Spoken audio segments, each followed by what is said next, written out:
Bonjour à toutes et à tous, bienvenue dans ce nouveau numéro de Flash Market pour parler marché financier. Alors aujourd'hui, vous le voyez, personne à côté de moi, mais en duplex depuis Paris, on retrouve Julien Pierre. Bonjour Julien Pierre. Bonjour François. Voilà, vous êtes gérant au sein de la maison de gestion française Lazare. Alors aujourd'hui, on a beaucoup de choses à discuter ensemble. Et la première, peut-être, ce sont les bons résultats des marchés depuis grosso modo 2 mois d'ici. On est fin novembre et pendant tout le mois d'octobre, on a connu des marchés qui avaient rarement été aussi verts, en tout cas depuis un certain temps maintenant, notamment portés par les bons résultats des entreprises. Alors vous, comment est-ce que vous jugez la situation? Est-ce un simple rebond technique, un été indien qui aura une fin prochainement, ou alors est-ce vraiment le début d'un nouveau cycle durable et positif? Alors, c'est effectivement un rebond d'assez grande ampleur, hein. Par rapport au plus bas, les indices européens ont dû progresser de près de 20%. Alors, à cela, plusieurs raisons. D'abord, on avait beaucoup baissé auparavant, donc il y a un effet un peu élastique, hein. Quand on a eu un gros rebond, une grosse baisse et que les marchés rebondissent après, souvent le mouvement peut être assez violent. Et c'est vrai que les résultats du troisième trimestre ont été rassurants, hein. Ça fait 2-3 trimestres qu'on se dit, voilà, les résultats vont commencer à montrer l'impact de l'inflation, l'impact des problèmes énergétiques en Europe dans les résultats des entreprises. Et ça n'a pas encore été vraiment le cas. Il n'y a pas eu de warning majeur sur les résultats des entreprises. C'est ajouté à cela aussi d'autres éléments qui ont rassuré les marchés.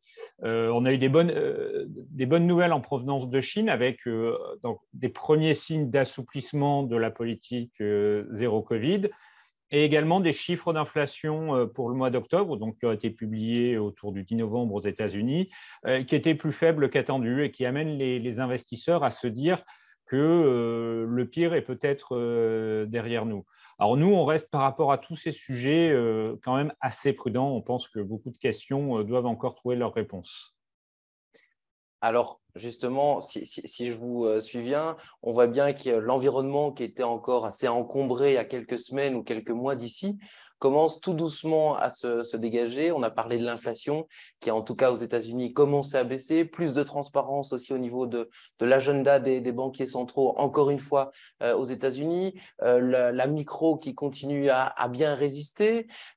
Dans ce contexte-là, finalement, qu'est-ce qu'il faut faire? Est-ce qu'il faut rester prudent, tempérer un peu l'enthousiasme comme on a pu le connaître au cours des dernières semaines, ou au contraire, est-ce que ce n'est pas le moment de rentrer petit à petit sur les marchés? Nous pensons qu'il faut quand même privilégier encore de la prudence. Si on prend les différents sujets, on va voir qu'il y a encore beaucoup de questions.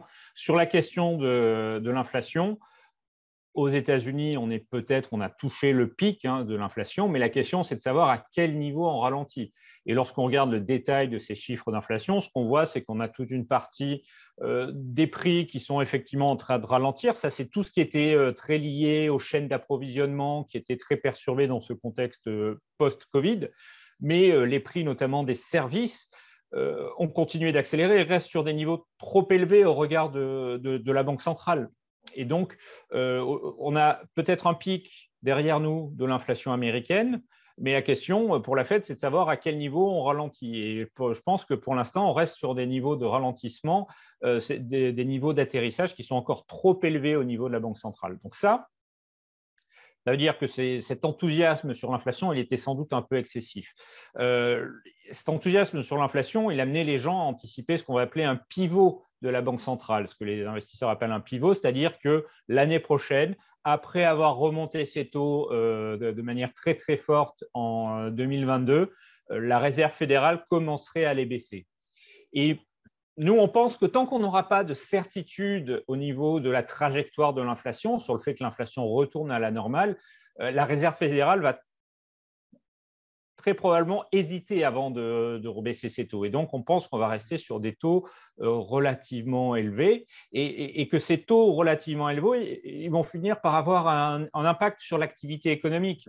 Alors, dans la zone euro, on est sans doute déjà en train d'entrer en récession. On a eu ce choc énergétique très, très fort qui fait que les indices d'activité aujourd'hui sont sur des niveaux cohérents avec une récession. Aux États-Unis, ce n'est pas encore le cas, mais on pense que le resserrement monétaire qu'on a eu va finir par peser sur l'activité dans le courant 2023. Donc 2023, ça sera sans doute encore une année de ralentissement économique. Et ce ralentissement économique, il risque d'avoir des résultats sur les entreprises. Est-ce qu'on pourrait avoir une bonne nouvelle en provenance de Chine? On reste assez prudent. On a eu des petites annonces, mais on voit aussi les cas de Covid accélérer fortement et le ralentissement immobilier qu'on a en Chine actuellement. Et il nous semble plus structurel que conjoncturel. Alors, on était aux États-Unis. Retournons-y, parce qu'il y a quand même un secteur qui a sacrément souffert depuis le début de l'année, c'est celui de la big tech américaine. Donc les GAFA, on voit qu'il y a des sociétés comme Meta, comme Amazon, comme Tesla et même les autres, Microsoft, Apple, et ainsi de suite, qui ont quand même perdu pas mal de points au niveau de leur valorisation et qui restent malgré tout des entreprises qui sont parfaitement dignes d'intérêt. Alors, est-ce que c'est un problème micro ou est-ce que c'est un problème plus macro au niveau de la big tech américaine? Est-ce que c'est un passage à vide ou est-ce qu'au contraire, ce n'est pas le moment de pouvoir renforcer ses positions dans ce secteur-là avec des valorisations qui sont beaucoup plus attractives qu'en début d'année? Alors, c'est un peu de la macro et un peu de la micro. C'est des valeurs qui effectivement ont été les stars des 5 dernières années. Lorsqu'on regarde ce qui s'est passé sur les marchés boursiers sur la période récente et qu'on regarde en particulier ces valeurs, il faut bien avoir à l'esprit qu'avant 2016, 2018, c'était des valeurs qui se payaient comme le reste du marché en termes de multiples de résultats. Et vous vous souvenez peut-être qu'en 2018, on avait une banque centrale américaine qui avait commencé à remonter ses taux et qui les a rebaissés. Et donc, ça a entraîné une baisse des taux d'intérêt. Et pourquoi? Parce que les gens pensaient que dans le contexte actuel, la croissance allait être beaucoup plus faible et que les taux d'intérêt allaient rester sur des niveaux bas. Et donc, ces entreprises qui ont une capacité à générer une croissance régulière et assez forte des résultats, les marchés étaient prêts à payer beaucoup plus cher pour les avoir. En plus, c'était des valeurs qui bénéficiaient du basculement qu'on a tous connu après le Covid vers plus de visioconférences, plus de temps passé devant les écrans. Et donc, quelque part, elles ont encore explosé et sont arrivées à des niveaux de valorisation qui n'étaient pas vraiment raisonnables, sans doute des niveaux on pourrait dire, de quasiment de bulle. Ces valeurs étaient 2 fois plus chères que le reste du marché parce que le marché pensait que cette croissance des résultats, elle allait être durablement plus élevée et qu'ils allaient être capables donc de maintenir un niveau de croissance très très fort. Et ce qui s'est passé, en fait, il s'est passé 2 choses. La première chose, et là on revient sur la macro, c'est la remontée des taux d'intérêt. Dans un contexte de remontée des taux d'intérêt, ces valeurs avaient tout de suite moins d'intérêt pour l'investisseur parce que des composantes plus cycliques pouvaient avoir davantage d'attrait pour les investisseurs. Et le deuxième point, et ça on l'a bien vu dans les dernières publications de résultats, c'est globalement des sociétés qui ont toutes un petit peu déçu, voire beaucoup déçu. Et ce qu'on voit, c'est que leur chiffre d'affaires, il est lié au marché de la pub, il est lié au marché de la consommation et que donc la capacité à croître de manière illimitée, là pour des raisons micro, en fait, elle n'est plus tout à fait aussi vraie. Alors, probablement qu'on est encore au milieu de la correction, peut-être un petit peu même après le milieu, mais il faudra, c'est des valeurs qu'effectivement il faudra retrouver, revoir dans les prochains mois, parce que ça reste pour certaines des très très belles sociétés. Mais aujourd'hui, on reste assez prudent par rapport à toutes ces valeurs. Julien Pierre, une dernière question parce que je sais que chez Lazare, pour vous, c'est un peu une partie de votre ADN. En tout cas, l'investissement socialement responsable, ISR, pourquoi est-ce que ça nous protège mieux dans le contexte actuel qu'un investissement plus classique? Alors, contre les grands mouvements de marché comme on a connu cette année, Une seule protection, c'est l'allocation d'actifs. Avoir des fonds qui sont capables de faire bouger rapidement cette allocation et de l'adapter à tout contexte.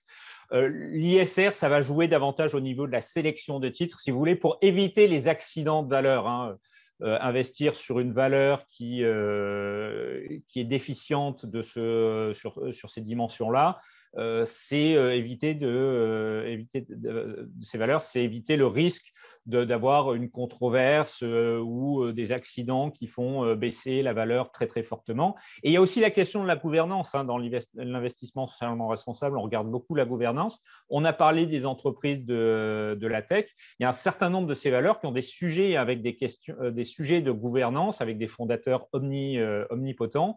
Et donc, intégrer ces dimensions d'analyse à la sélection des titres, pour nous, effectivement, ça permet d'enrichir le processus d'investissement et de protéger les investissements de nos clients. Parfait. Merci beaucoup en tout cas, Julien Pierre, d'avoir été des nôtres aujourd'hui et pour vos différents points d'analyse et de réflexion.